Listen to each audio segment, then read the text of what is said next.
اول لما تتكسف تطلب اعرف ان انت شايف نفسك عبء. بس انا عبء ليه على الناس؟ ليه انا عبء وهم زي الفل؟ ليه تعبي عشانهم عادي اما تعبهم عشان هو اللي كتير قوي؟ في حد هيتكسف من جوزه يجيب منه فلوس؟ اصلا هو ان شاء الله هيحس لوحده ويجيب لي. حاضر، انا اديتك مصروف شايف ان هو حلو، مقتنع انه حلو. بلاش انهي راجل بيتصور البادي لوشن مثلا بكام؟ اذا كان احنا بنستخدم شامبو 13 في واحد، فانا عمري ما هتصور ان في حاجات بارقام. هيقدر ليه؟ انا اعرف منين يا جدعان؟ لسه كنت قايل لواحد، انت لو قلت لواحد صاحبك انا عاوز اتجوز ست حلوه، هو هيقيس لك الحلوه بناء على ايه؟ على نظره التاني مش انا، صح كده؟ انا لو قلت لك عاوز اكل حاجه حلوه هتختاري لي ايه؟ كيك، عشان انت اكتر حاجه بتحبيها. وصلت؟ كل واحد هيختار لك بناء على اللي هو شايفه. طب فانا لما اقول كلام عام الناس هتاخده كلام عام.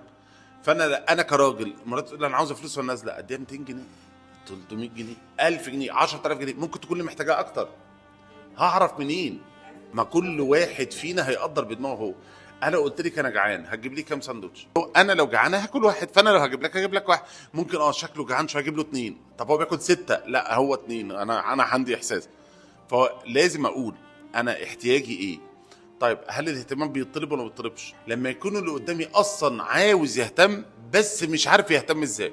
يعني اللي هو انا نفسي اعمل لك حاجه بس مش عارف ايه هي، فانت تقولي له لو نفسك تعمل لي حاجه انا ده اللي بيبسطني. انت كريمه واللي هيجي بيتك هتحبي تضيفيه، بس انت هتعملي لي كيك، انا ما بحبش الكيك. فانا هقول لك معلش اعملي لي عصير فراوله. فانت هتدخلي انت كده كده مهتمه، فاعمل لك عصير الفراوله اللي انت بتحبه. انا جيت قلت لك نوع الاهتمام اللي عاوزه. اما من الاول لازم يكون الشخص مهتم. انت هتجيبي هديه لجوزك ايه في عيد ميلاده؟ حلو. هو بقى بالنسبه له عاوزك تجيبي له تيل فرامل، ده ارخص من ثمن البرفيوم. متضايق ليه؟ لا هو الرجاله عموما هات لهم 4 فرق كاوتش، تيل فرامل، طنابير، بوجيهات. يعني دي الهدايا اللي يحبها جدا. انا بحب العربيات، هو اديله هديه عمليه حاجه يستفيد بيها. دلوقتي لما قال لك انا بحب الاهتمام بالشكل ده، حاسه بايه؟ ليه؟ ما هو مش في الاخر انت اللي مبسوطه بالبرفيوم مش انا. ما هو احتياجه تيل فرامل. هنا اللي مش عارف هو عاوز ايه هو بيتعب اللي معاه. زي اللي هو لو انت زعلان صالحك ازاي وما تعرفش ايه اللي هيحصل. انت عارف لو سالت واحد لما تبقى متضايق اصالحك ازاي، فيقول لك سيبني بس شويه وانا ههدى مع نفسي. تعرف انه ايه؟ ما بيعرفش يعبر عن مشاعره اصلا.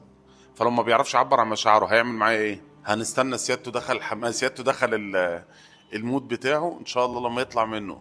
طب اتحلت؟ لا ما اتحلتش.